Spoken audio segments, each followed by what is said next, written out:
Hi. Welcome back.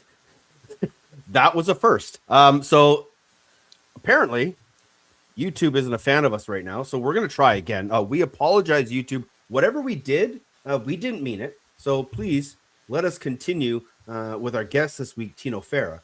Tino, we were talking just before the Gremlins hopped in, just about your career path through minor hockey and junior lacrosse and calling some of these big events. But I want to ask you about the World Championships and what that experience meant to you, to be there from day one to the final day, to be involved in everything, and to have such a big presence at that tournament with the ever-loved Vibes booth. The Vibes booth will never die. Yeah, man, that was a crazy experience for me. Just to be included in that was like unbelievable. When I originally got reached out to about kind of joining the crew, that was so cool.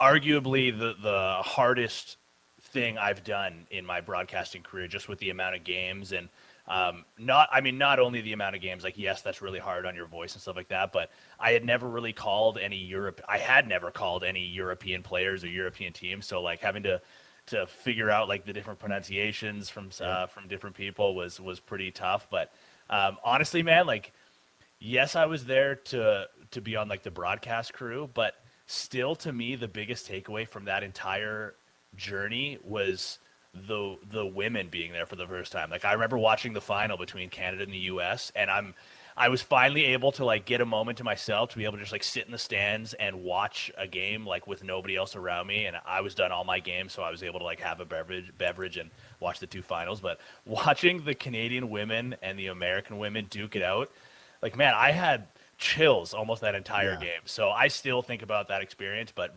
mostly for me, it was watching the women duke it out in the final.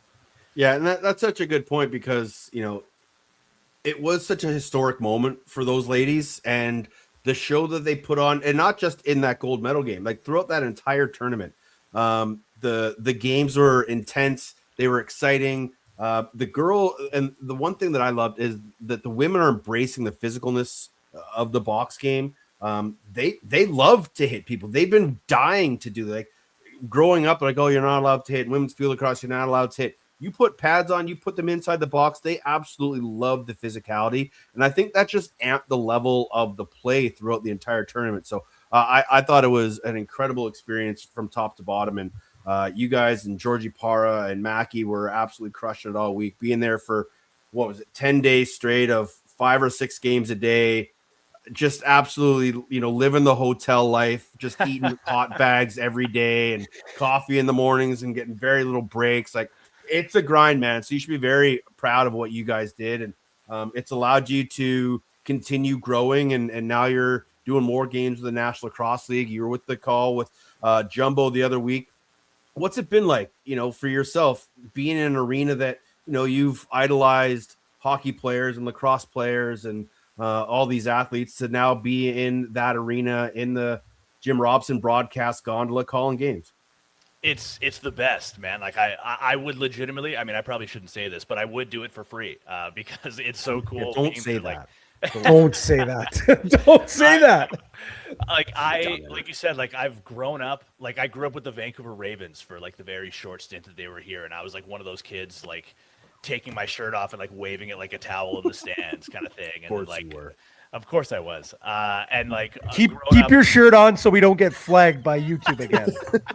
That sounds like a you problem, not a me problem.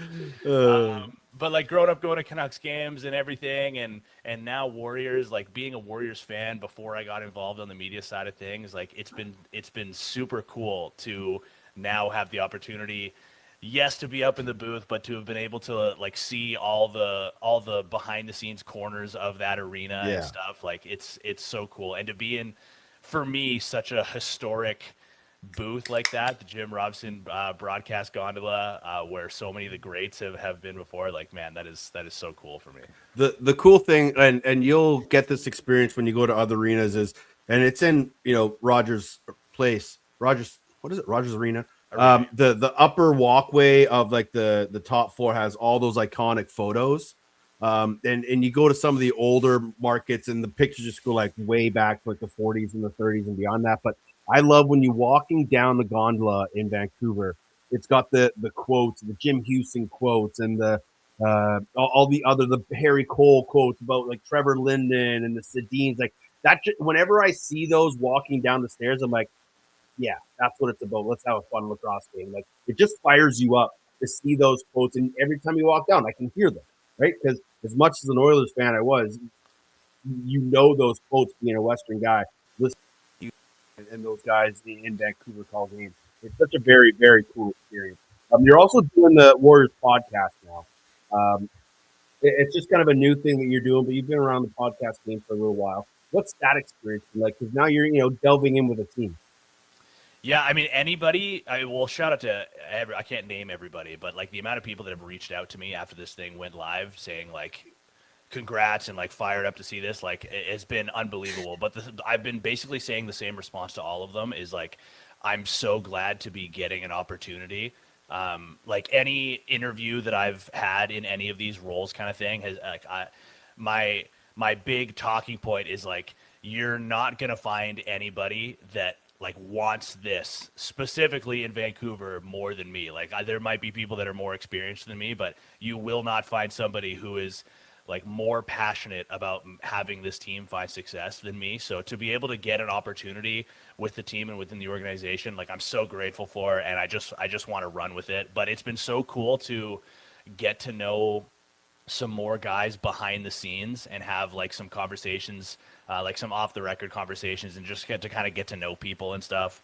Like obviously I got the chance to be kind of thrown into the world with the players a little bit originally with Jake on Lacrosse Classified, and then on Morning Shoot Around on a little bit more of like a personal level kind of thing, like face to face in person. And now to be able to, like, we just had like Keegan Ball on the show. I just came back from recording that and getting an opportunity to chat with him on a personal level, both like before, during, and after the recording. It was so cool. So I'm grateful for everything.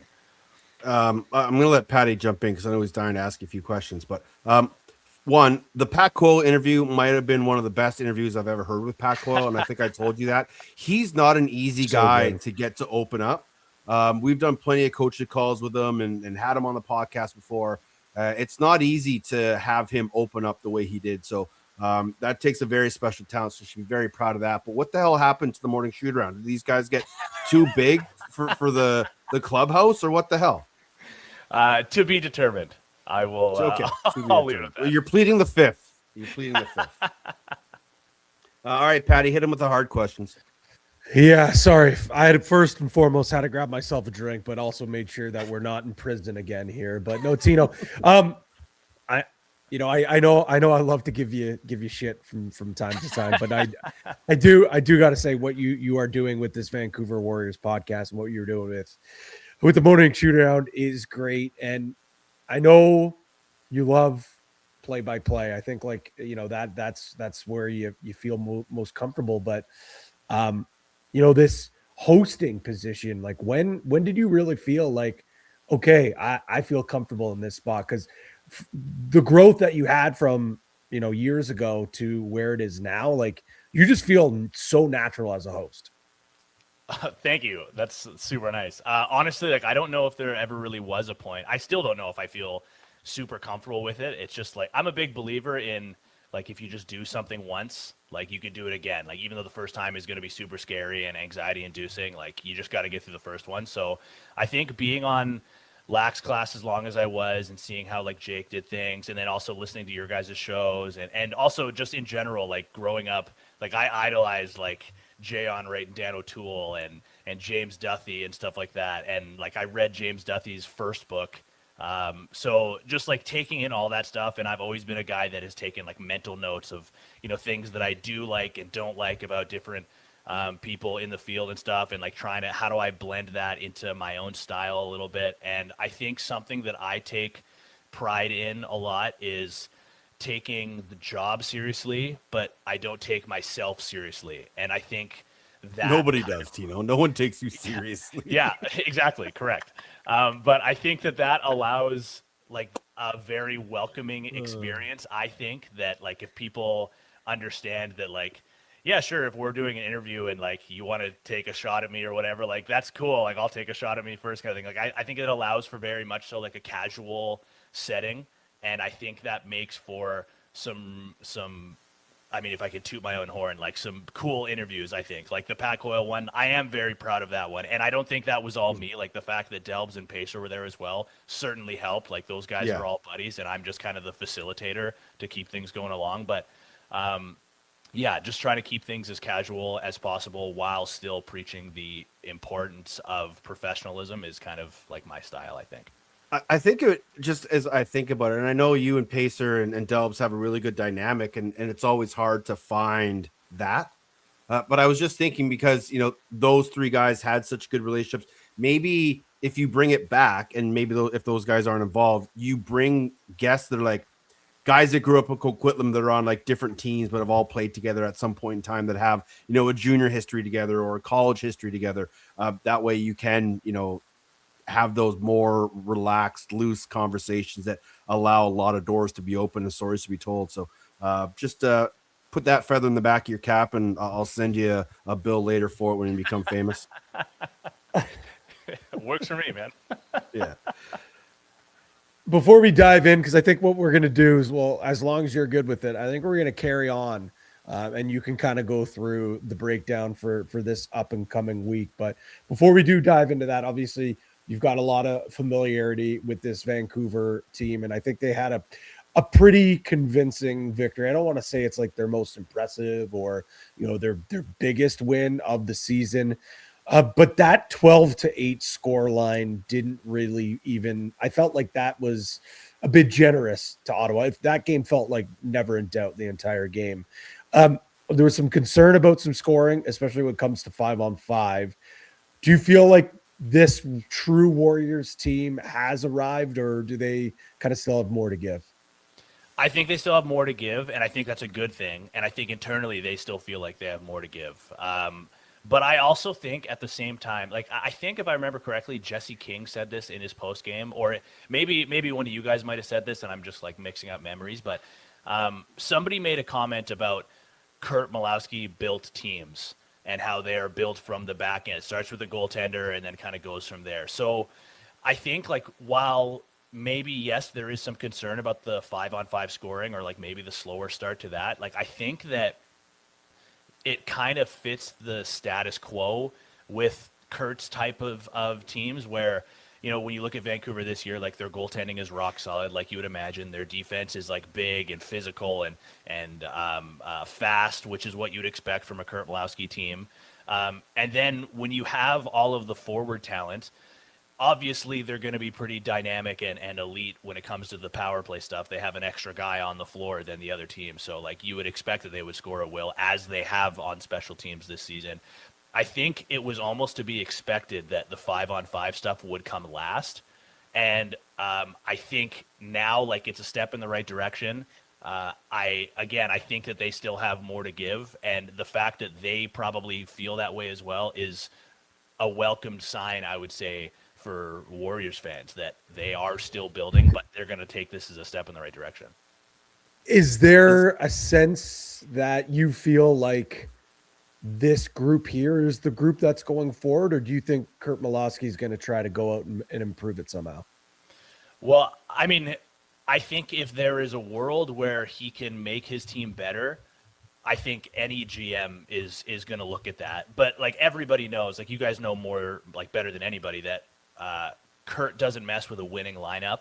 So like if they won last weekend, chances are we're going to see the exact same lineup this next coming week as well, until maybe they have a bad performance. But I mean, like Max Adler has obviously been like their biggest adjustment so far with the injury to Alex Stathakis. We'll see like how that moves going forward, if Adler is here for the duration of the year, or if they bring Alex Stathakis back. So like depending on his health, that is almost an addition if and when he does eventually return. But yeah, I think like to answer the question directly, like I think if Kurt has an opportunity to improve his team, I think he's definitely going to look into it.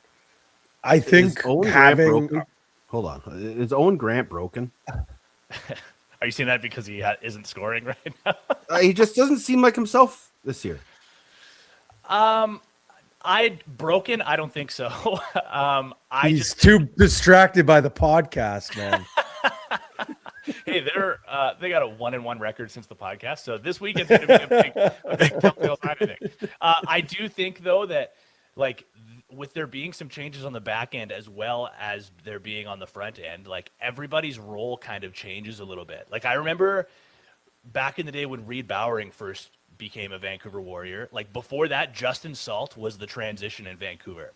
And when Reed came in, now Reed is the transition, and that completely changed the role of Justin Salt. And at the time, I think he kind of struggled a little bit to figure out what the new role was until he found his footing.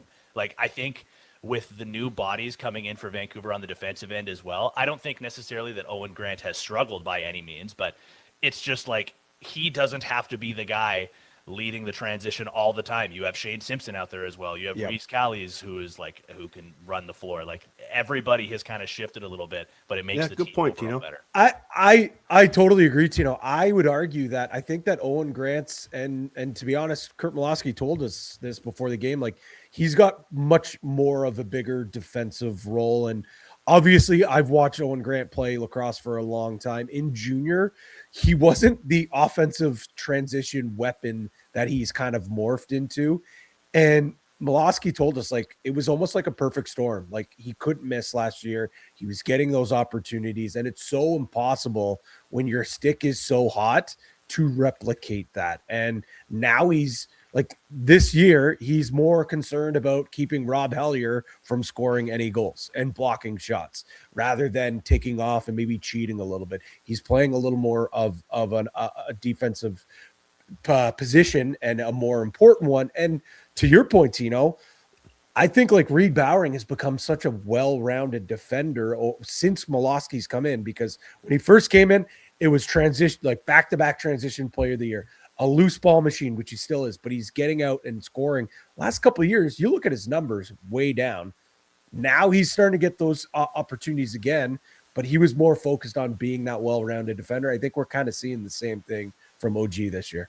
And if I can, I recant my statement. If I can keep dunking on him about him real quick, because the Warriors are about to play against Rochester. You guys might have to fact check me on this, but I'm like 99% sure that Owen Grant has never not scored a goal in a game against Rochester, including playoffs. So really? Maybe something to keep an eye out. He's got 4 goals in 2 games against Rochester, so story checks out. That's a quick fact check. He beat me to it. So thanks, Graham Perro. Let's jump into Week 10 in the National Lacrosse League. Saskatchewan at Calgary. This is a game of the week for Brad Chantel and myself. Calgary being wearing their lovely Indigenous jerseys, but they're 2 weeks removed from that absolutely debacle in Edmonton. We were all surprised in our conversations with Josh Sanderson and other members of that team that they're just, pushing it aside as just a one-off, a blip on the radar, nothing to panic about. It was just one of those games where nothing went right. And it was almost refreshing to hear, because I was expecting Shooter to still be fired up, pissed off, ready to go. But no, these guys are like, you know what? We've been playing some really good lacrosse lately. We outside the Buffalo game and this game, we've been in every lacrosse game. What do you make of this Calgary team right now and how they're made up? There's the youngest team in the National Lacrosse League. They still got guys trying to figure things out. Is this a team that is going to continue to struggle for the rest of the year, or are they going to find some wins down the road? I mean, I think they'll find some wins here and there, but I do think that this is a team that's going to struggle, and I don't think that's a bad thing either. Like I think we can just be honest and say that Calgary is a rebuilding team right now. You mentioned they're the youngest team in the league, and I think that's good for them because they are now building this new culture. Like this isn't like me breaking news by any means. Like I think they're very much of the understanding that it's time for us to stop living in 2019 or in the Kurt Malosky era. Like this is a new era for Roughnecks lacrosse. Like get on the bus, or like get out of the way, or whatever that phrase is. So I think that like they are gonna lose some games, but I think that's a good thing because it helps their draft capital, and you want to build your up-and-coming team through the draft and get younger. But I will say the last time that we saw Calgary get a real like punch in the face in terms of a loss, and there was a big blow up in the media from their coach and stuff. Not that there was a blow up in the media in this case, but Calgary had a really good response in their following game, and they typically get up for games against Saskatchewan. So I don't think they're going to roll over by any means this coming weekend. On that note, are you suggesting a potential trap game for Saskatchewan? Everyone's glazing them hard, already saying, let's crown them. No team is as good as this team. They really haven't had a drop off. Maybe you could argue that game against Ottawa. Everything's going great for Saskatchewan, and everyone's ready to say, okay, stick a knife in them. Calgary's done. Is this the recipe for a trap game? It could be. I don't think so. Like, I still think Sask wins this game, but I do think it's going to be a bloodbath. Like, I don't think you're going to see Sask, take down Calgary like 20-4 by any means. I do still think, like, would anybody be shocked if this was like a 9-8 game or like a 9-7 game? Like, I don't think so. Aiden Walsh is a pretty fiery guy, assuming that he's the starter once again for Calgary in this game. I would anticipate him having a pretty motivated game. Like, I'm sure he's not happy with his performance so far this season, and I'm sure he's heard about it in different ways from his coaching staff as well. And I mean, he's going to be his toughest critic. So I think that Sask does still win this game, but I think that we're going to see a classic battle of the prairies as we typically do. Aiden Walsh 0-3 against Saskatchewan lifetime. Not ideal. Philadelphia at San Diego. Seals are starting to heat up. Tino, is this do or die for the Philadelphia Wings, sitting at 1-5? I think personally, it's already past do or die time for Philly. Like, just being blatantly honest, like, I think that Philly is also like, I don't think Philly's in rebuild mode yet. I think they should be in full on sell mode so that they can work towards a bigger rebuild. Like, they have these incredibly young, up and coming players. Brennan O'Neill is outrageously good. Like, everybody knows that. Michael Sowers, as long as he stays healthy, outrageously good. I think, like, I know you guys talking before I came on about like Joey Rez to Buffalo and all this kind of stuff. Like, I think those are the moves they should be making sooner than later. And I think teams calling to Philly about who is available, I think they should be making those calls now. As soon as you can, before the trade deadline starts to creep up, because the sooner you can build chemistry, the better you're going to be. So yeah, I think that Philly should already be selling personally. 3-14 since February of last year. It has been a tough go for Philly. On the flip side, I think a lot of people were maybe not putting them in Philly category, but a team that people kind of were like, okay, this San Diego team's no good. They've kind of showed the pulse in the last couple of weeks. I know one of them is a win against Philly, but a great comeback. Do you think that people were, I don't want to say sleeping, but maybe not giving San Diego the credit that maybe they should have deserved? Probably. There's probably some credit that was owed there that people were brushing off. And like me as well, like I was also brushing them off. Me too. But, but to be fair, like San Diego is a team that, like, I just don't really know what their identity is right now. And that's my problem with them. Like, O'Rig just had a really good game for them where, I mean, he made 35 saves. He only allows 7. Like, maybe that's not an outrageous Chris Origlieri game, but still, you allow under 10. I think a goaltender deserves their flowers in that case. And to allow only 7 is pretty special, especially like shutting down Philly in the fourth quarter. Pretty special. But until O'Rig is back to the Chris Origlieri that everybody expected him to be from a couple of years ago, like when he was coming up, I don't know what their identity is. Like, I guess I would say Wes Berg is their identity because he's a gamer. Like, he's super intense, as you would expect. Like, he's always going to be like contributing and getting the guys fired up, and he is just a legitimate leader. But outside of Wes Berg, I just don't know what San Diego is. Like, are they the team that defensively is going to beat the hell out of you? Or are they going to put up a zillion goals on you? Or are they just going to lean on their goaltending? Like, I don't know what the identity of the Seals is, like we do with some other teams, kind of thing. So I don't know. I'm just a little unsure on San Diego right now. Yeah, and the thing that the thing too with it is like they've already smashed the Zach Courier to offense like button already, and it's what, how many games are we into the season? Like the whole topic of the season was like, okay, we fixed our left side, we brought in Robinson, we brought in Small, we have a left side now, and literally 3-4 games of this season they're like, nope, Courier, you're gonna play 100 minutes this game. And I mean, obviously he's been outstanding. You look at his numbers, they're insane, but I just don't know how sustainable it really is. I totally agree. They're a team that I can't put my finger on. It doesn't help that Smalls only played 3 games. Obviously, there's, he lost his mother a few weeks ago. There's just been a lot of, difficult times for him. So if they can get him back, I think that might alleviate the problem of moving Courier to the back end. So the one thing about O'Rig, he's still only 23 years old. Like, we got to remember that. Like, this kid's still young. Like, most goalies aren't hitting their prime for another 7 years. Yeah, 2 years ago, he was, sub 10 goals against, 13 wins. He had a phenomenal year. But, there's a book on him now. And teams have seen him a lot. They've seen him in the summertime a lot.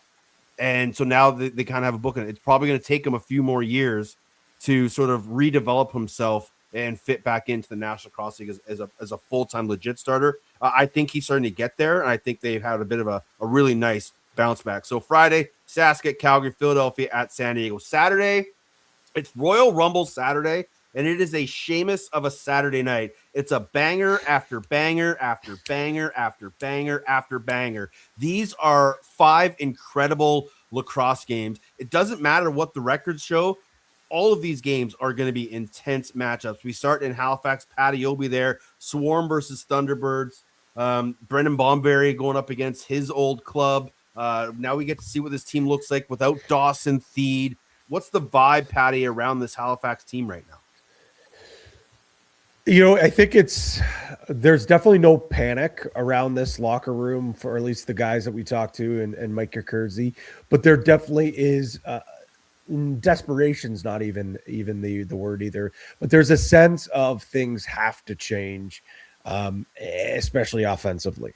And I think when you look at their offense, they move a big guy like Dawson Theed, who is a unicorn, like guys that big, that strong, that nimble with hands and a finish like that. You don't have them anywhere. But an opportunity came about where they could get a first round draft pick. And I think it's not so much getting rid of Dawson Theed, although I think there's maybe being a bit of a message sent saying, listen, if you don't want to buy in, if you don't want to play the way that we want to play, well, maybe your time here is up. I think this is also about giving opportunity to Mike Robinson, Jason Knox, and then, of course, Will McLeod. McLeod was outstanding in his first game, but he had 8 shots on goal. Since then, it's been like 1 or 2. Knox, I think, only has like 12 shots on goal the entire year. So this is going to be a big opportunity for some of those lefties to step up. Is Clark Peterson and is Randy Stotts lighting the world on fire? No, but I would say that they're still putting up decent numbers. Their assists probably could be a bit higher, but that's because no one else is finishing the ball except for them. It cannot go unnoticed, though, that they are desperately missing Thomas Hogarth. And from what I can hear, I think they're trying to make something happen. They brought in Stephen Keogh. I don't know if he plays this weekend, but he's a guy that can crash and bang. He's a guy that can finish like Thomas Hogarth. But much like Dawson Theed, Thomas Hogarth's don't grow on trees. So for me, it's like, I don't know what it is, but I wouldn't be surprised if we see some sort of move for a righty, because you mentioned Brendan Bomberry. He was brought in to play out the back door and be a transition player. He was not brought in here to play offense at all. Tino, I know you have some thoughts. Hold on, Patty. Wednesday, January 28th, 7:33 p.m. Pacific Standard Time.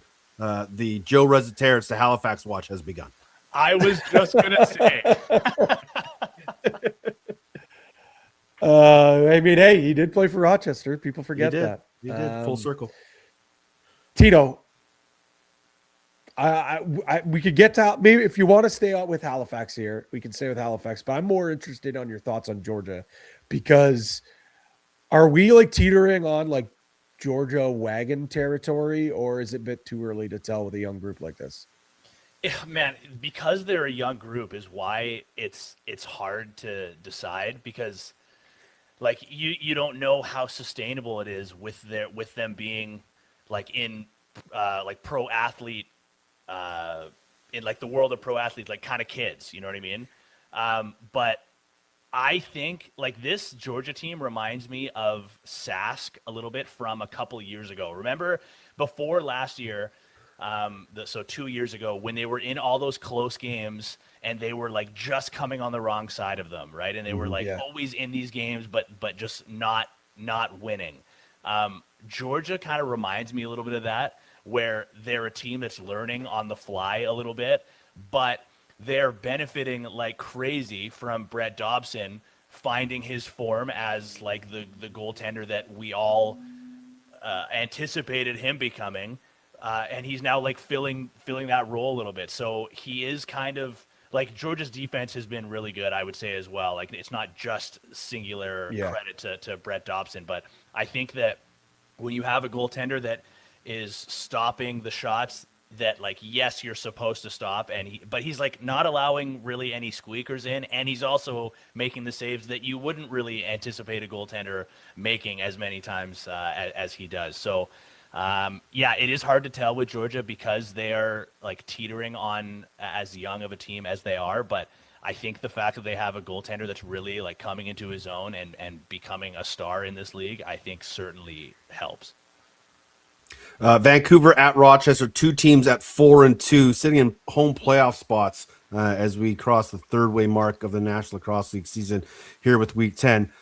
We've talked about Vancouver a bit, but Rochester and Vancouver don't play too often. I think they only played 4 times, 3 in the regular season, and Vancouver is 2-1 in those, or 3-1 in those 4 games. But what does Vancouver have to do coming off of that win last weekend to, silence all the critics that are raving about this Rochester team?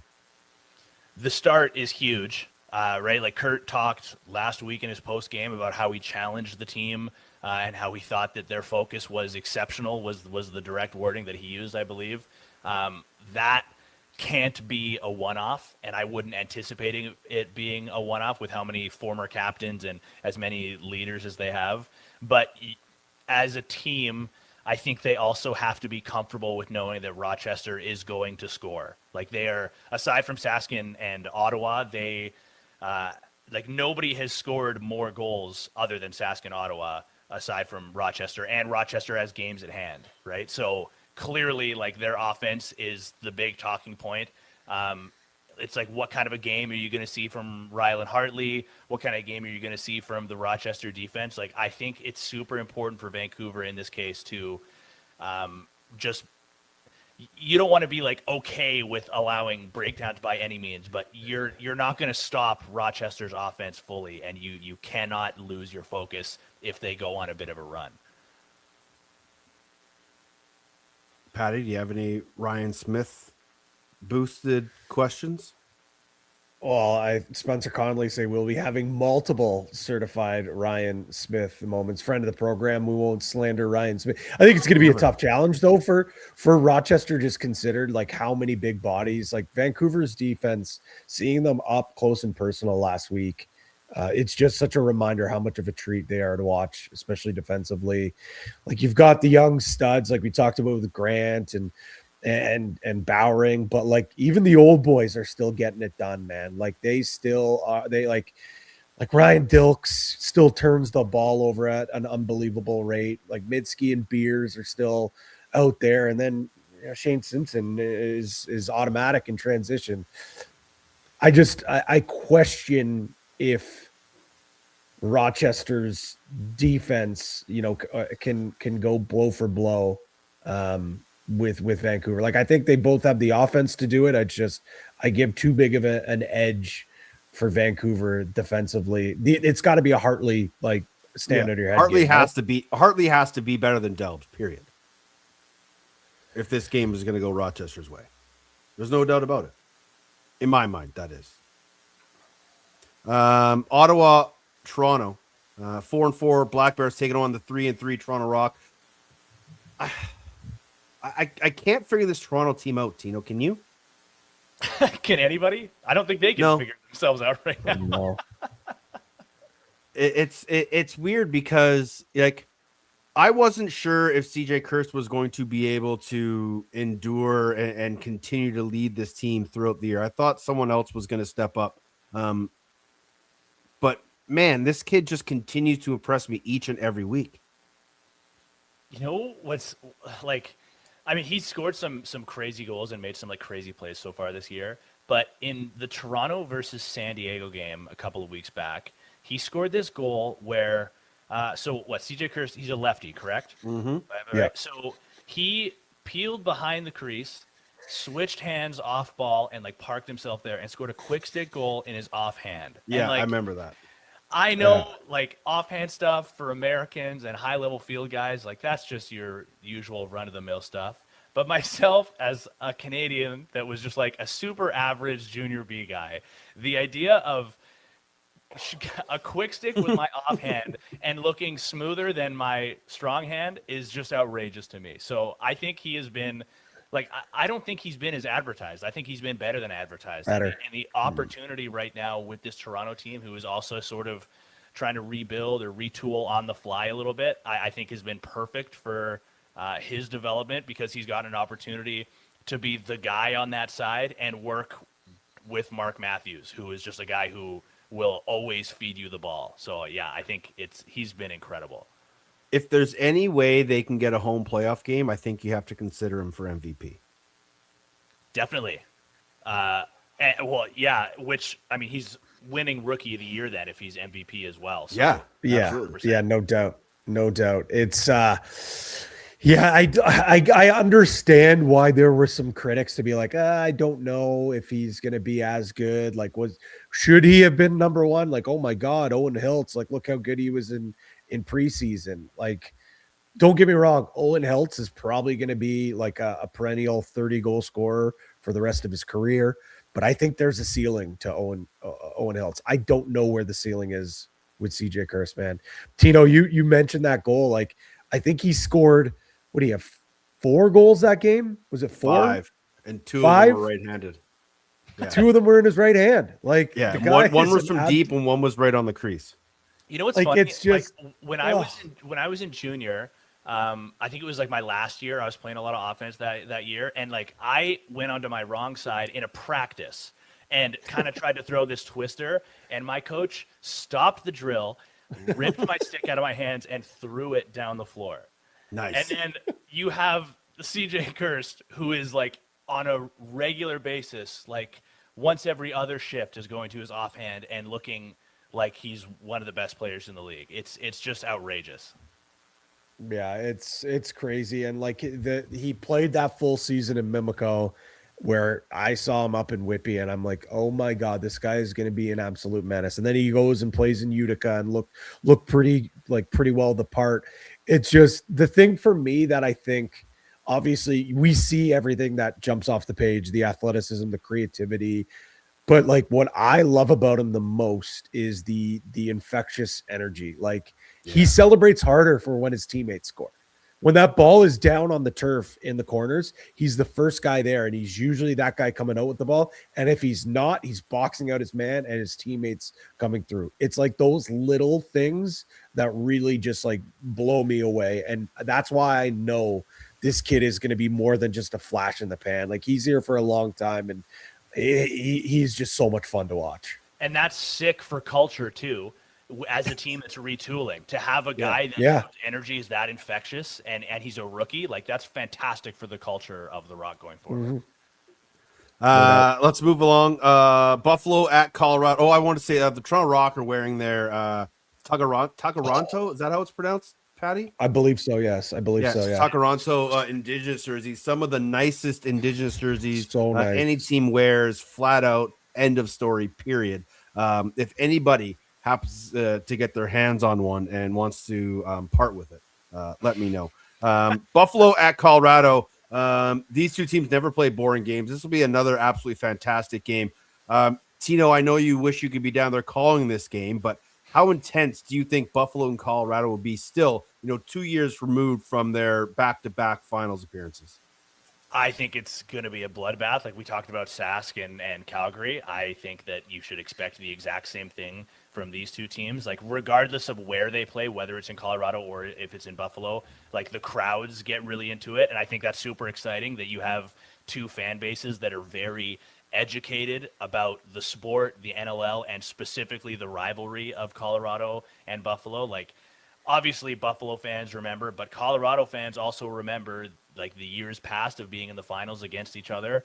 And I think like a super cool dynamic of this rivalry that's building is like the emergence of Jalen Chaster and how like in past with or like last year with Buffalo, we saw him kind of for the first time become a full-time offensive guy. And now this past summer with Coquitlam in the WLA, we saw Jalen Chaster be leaned on as a full-time offensive guy. And Pat Coyle, his same coach that he has in summer ball, is using him as sort of half and half, but very much so an offensive guy in the NLL as well. So like I think there are so many storylines between these in this game, and there's so many different dynamics you could go down. But like one that I think is kind of underrated is you have like the Swiss Army knife, Pat, as you often say, with Ian McKay, and you have sort of a mirror image of that, or a developing mirror image of that in Colorado with Jalen Chaster. I know we told you we're just going to give you softballs all night, so I'm going to give you a hard one here. Do the Bandits have enough offensively to go back to back? Joey Rez. Teddy, do it. Do the count. Wednesday, January 28th, 7:45 p.m. Joey Rez to Colorado watch. I will never, like the same way, I know I keep using all these like different sport references, but in the same way when the Tampa Bay Lightning went on their run of all these Stanley Cups, and I remember hearing Jeff Merrick say, I can't bet against the Lightning until they give me a reason to bet against the Lightning. And even though maybe the Bandits haven't played the typical Buffalo Bandits ball that we're used to, and yes, maybe to a degree they're missing Chase Fraser right now, especially on that right side. I cannot, in good conscience, bet against the Buffalo Bandits until I see, even if they get into the playoffs as like the 8th seed, it's like I still think they're the favorite in that first series. You know what I mean? So do they have enough on offense? Yeah, probably. Could they also afford to go out and trade for Joey Rez or whoever else is available? Also, yes, probably. But I think Buffalo has kind of earned the opportunity to have to prove it year. Sounds so dumb in this case, but kind of a prove it year. I know. I'm glad you said that because I'm on the same page. Like, I get it. Like, there are causes for concern. Josh Byrne, I mean, he still has like 35 points in the 6 games. It's great, but it's not like historical tear like he's been in the last couple of years. I think Kyle Buchanan's been just your typical Kyle Buchanan. McKay's maybe not the world beater we saw in the finals. I think everyone's begging for Doug and Anico to take a bigger step and be a bigger piece in that offense. But like we just saw Priolo get released. I don't think Lucas Nielsen is at the point where he needs to be. Like the guy was playing the Minto Cup last year. You can't replace a junior player, replace Chase Fraser with a junior player. And I love Clay Scanlon's game, but he doesn't have the offensive punch. And then you got Ryan Benesh at his age. This group as it stands, like on paper, no, but you're right. Like you would be absolutely crazy to bet against this team. I agree with you. And we know, and although you've been on Chugger's bad side in the last few years, having to get guys paid, I'll give an opportunity to give him some flowers because we all know here that he is one of the best general managers around, and that like not enough people talk about the work he has done over the last few years building this team. If he sees an opportunity, much like you said with Molosky improving his team, he's going to find a way to get a righty or a lefty, and everyone's going to be like, he can't keep getting away with this. How has this happened again? A stud is going to fall in his arms, and we're all going to be like, we should have seen this coming. And I think part of the reason why he doesn't get like the credit that he's probably owed is because of the fact that Buffalo wins so much. So they're looked at as the villains of the NLL right now. Like people, the general fan base of the NLL, like it's the Tom Brady, it's the New England Patriots effect right now. Like people are tired of seeing the Bandits win. So Chugger is just like continuing to do this stuff, and it's pissing people off, which is like they don't care. Like as long as they win championships and they improve their roster, like who cares? So it wouldn't really surprise me if come the trade deadline or again, even beforehand, if Chugger kind of looks at what his team has been able to accomplish in terms of staying afloat, despite maybe some offensive difficulties. Like I say difficulties in kind of like quotations. It wouldn't surprise me if he goes out and makes a move to kind of reward his team and say like, you guys have been grinding. Let me get you another offensive piece or another piece in general. As a way to reward you for the efforts, and let's go win our 4th straight. And the other thing we can't forget about as well is if they get in the playoffs, they still have Matt Vince. And like in a one-off, in a best 2 out of 3, that guy still has so much gas left in the tank. So we'd be absolutely nutty to go against them and not believe it. And to be honest, the best thing, you go back to like the Patriot way. I think the funniest possibly. Oh, I'm sorry. Hey, I hate them too. They hurt me too. Okay. Yeah, I know. But the best part about all of this, guys, is that Paul Dawson's second in blocks. They haven't taken a single delay a game from blocking shots, and their penalty kill is still one of the tops in the league. And while the world is burning down, it's like that meme of the little girl on the swing set and the house is on fire. Yeah, that's the Buffalo Bandits defense right now. No one can figure this out, but the quote unquote Buffalo Bandit rule. The only one team that's been able to figure it out is the Buffalo Bandits themselves. It's phenomenal. What a ironic turn of events. Final game of the weekend in Week 10, Oshawa at Las Vegas, the round 2 of the Tucker Out Lymphoma Cup. Vegas has a penchant for scoring goals. Landon Kells has been hot and cold. Is this an opportunity for Oshawa to put things together, Tino? Definitely it is, because specifically because of their opponents. Like everybody coming into the season for Vegas, or at least I think I was saying this, and I'm pretty sure other people were saying it as well, that Vegas is improved, but they still have to find a way to outscore their problems defensively.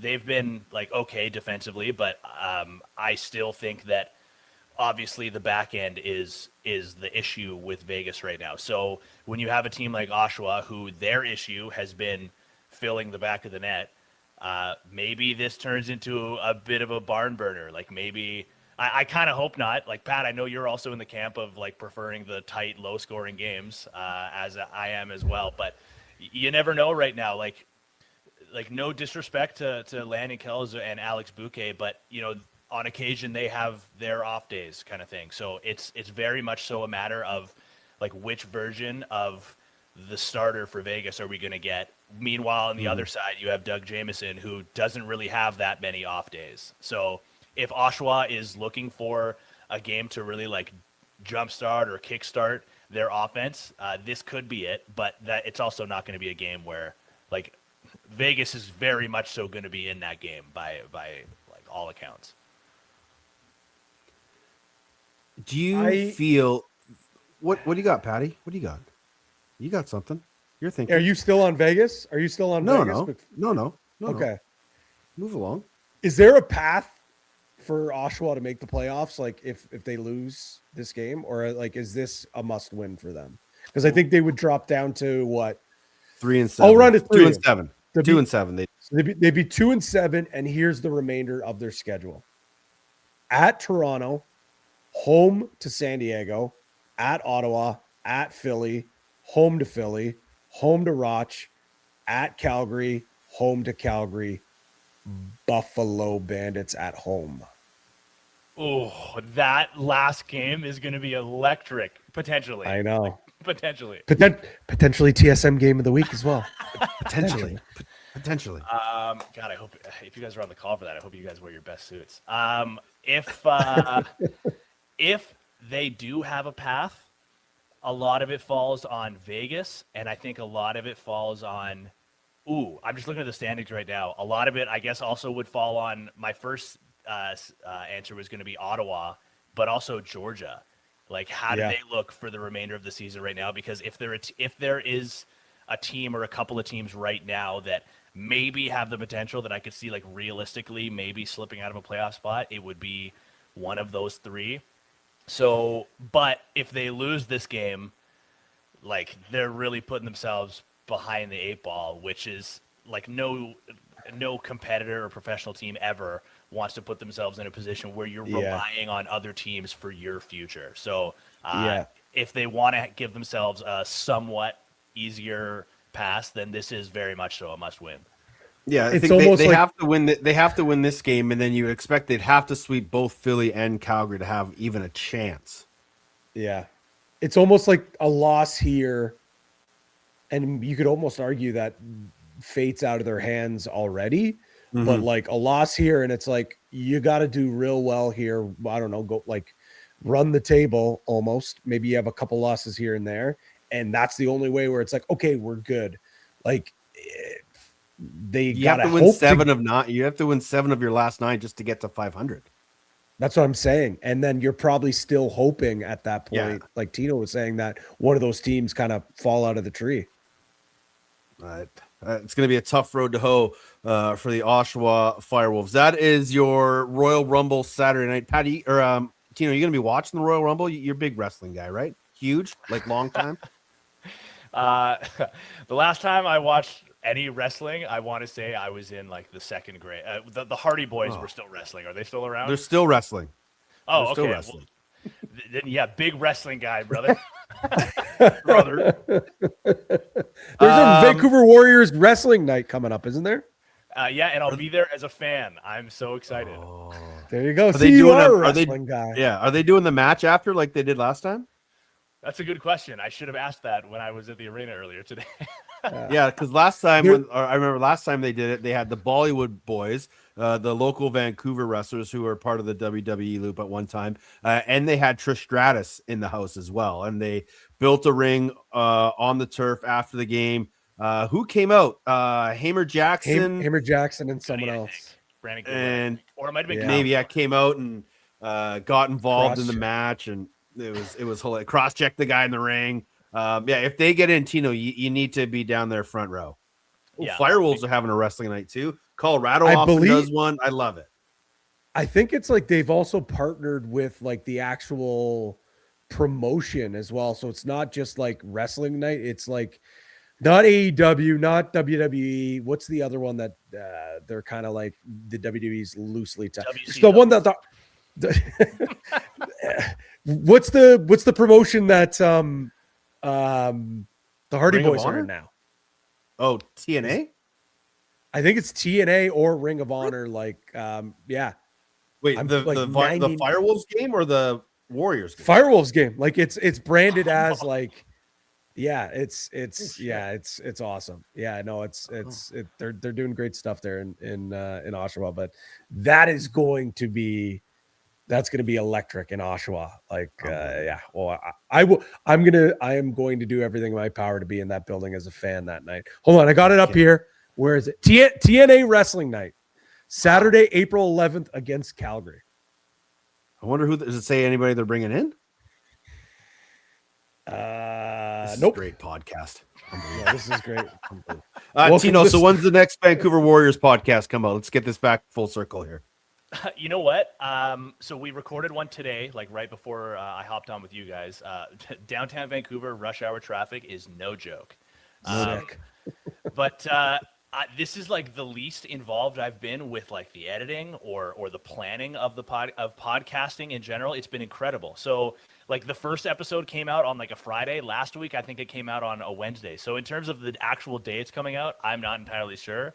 It'll be out before the Warriors game on Saturday. But man, it's awesome. I just get to do my prep, make my notes, show up and host. It's incredible. The big time, man. Welcome to the big time. We still haven't gotten there yet. We still monkey push the buttons here over at OTCB. You got a call coming up anytime soon?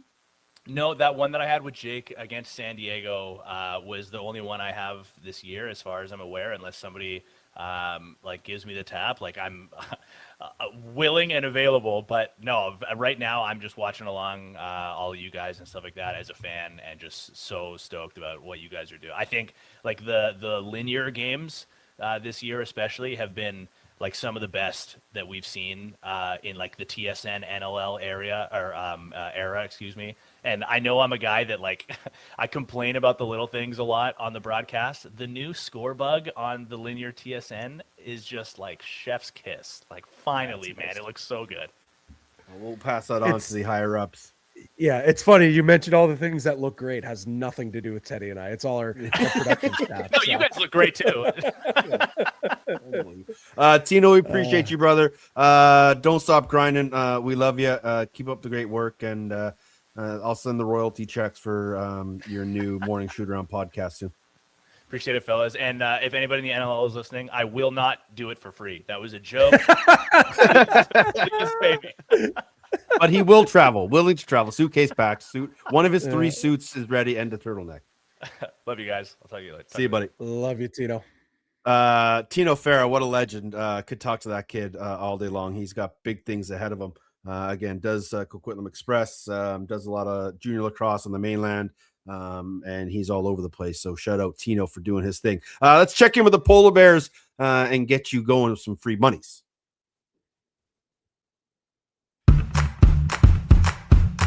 Time now for Box Bets, your source for all the lines, odds, and props from across the world of lacrosse. Brought to you by CoolBet.com. Stay cool, bet responsibly. Hey, we're having a good day, lads. And we're still in the mix, baby. So many questions. Was the Polar Bear saying the line? Or was his mouth just moving for moving sakes? We could say that he was moving. Okay. Well, we could say that. What's that guy's name? Bootlegger? Bootlegger 1976 or something. What happened to that guy? He's still buzzing around. He's not maybe crushing as much content as he once was, but he's still kicking. Right. He's still commenting on the Halifax Thunderbirds Instagram posts. So. Really? Oh, he loves the birds. He loves the birds. Hilarious. Oh, because he's from Halifax, England, right? That's his town? He's actually from the same city, Wrexham in Wales. Yeah. Oh, okay. But he has that video. I guess Wrexham was playing Halifax. Right. There's and he's Halifax under the floodlights. So Halifax, the Thunderbirds, Charlie Ragusa, Mr. Media over with the Halifax posted that as like a game day video once and tagged him.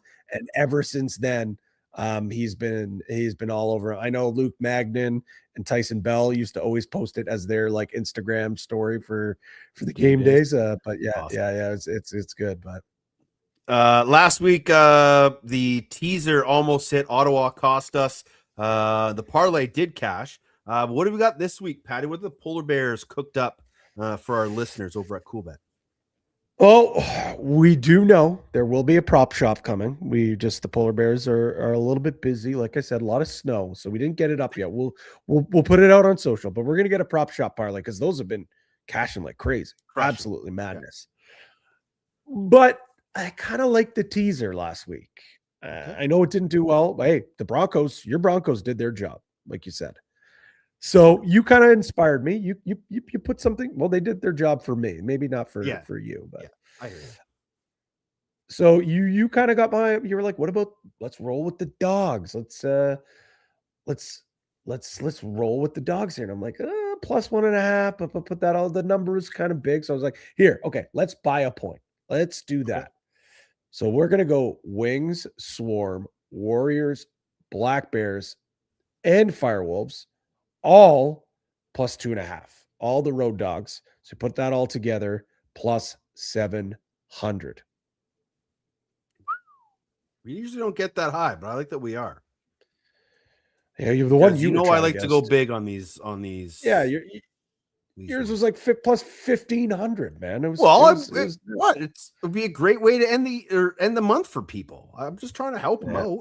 I know. Well, I know Lax Class is in the chat right now, so we'll give them a bit of a shout out. They've got 3 parlays up. Ride with Jumbo's got 2 games to go to overtime this week in week 10. That's plus 400. I actually really like that one. And then Swarm, Warriors, Mammoth, all plus 1.5 at plus 500. And then larger, he loves his player props. And this one's a little bit of an interesting one, but it's got a good number on it. John Donville, plus 3 plus points. Mm-hmm. Randy Stotts, 2+ goals. Then he went big with this one here, but I don't hate it. Adam Charlambides, plus 6 points. Put that all together, plus 650. The loose mesh parlay guys, they've got the loose mesh guys. They've got their 2 parlays up there. So if you hit the exclusive tabs, you'll have that there. But obviously, NLL, big week. So if you want just the game lines, go to the NLL tab. All the lines are up now with money line, handicap, over under. Player props will be on game day. Saskatchewan still the outright favorite at plus 425 to win the NLL Cup. So you can get all that. Super Bowl, the big game. I don't want us to get put in YouTube jail again. Yeah. Coming up, big games coming up. Already at Cool Bet, 808 different markets that you can bet on for the Super Bowl already. You're gonna have a busy card that day, I think. What? Oh yeah. You can Bad Bunny specials, what songs, all that. Bunny. Let's look through here. What's another length of national anthem. This is always one of my favorites. Yeah. The over-under set at 119.5 currently. That's gonna be a quick stopwatch. There's gonna be a lot of guys standing beside their TV with the stopwatch to make sure that's verified, I'm sure. Oh yeah. There's no doubt. There's no doubt about that. But we can't end box bets segment. You already mentioned it's Royal Rumble, baby. Oh yeah. And Cool Bet has so much up right now for the men's and the women's Royal Rumble. They've also got Drew McIntyre, Sami Zayn odds. Drew McIntyre minus 625. Who do you think is the outright favorite for the men's Royal Rumble right now, Teddy? The way things have been going, I'm saying it's either Gunther or Sami Zayn. But I would love to see it be Jacob Fatu. So Jacob Fatu is 5th. Plus 600. Yep. Sami Zayn, 4-1, 3rd. Yeah. Braun Breaker, 2nd, plus 250. Yeah, all the way down to plus 110, my man. That's unbelievable. It is. The card that I have, the pseudo card that I have, Raquel Rodriguez to have the most eliminations in the women's Rumble.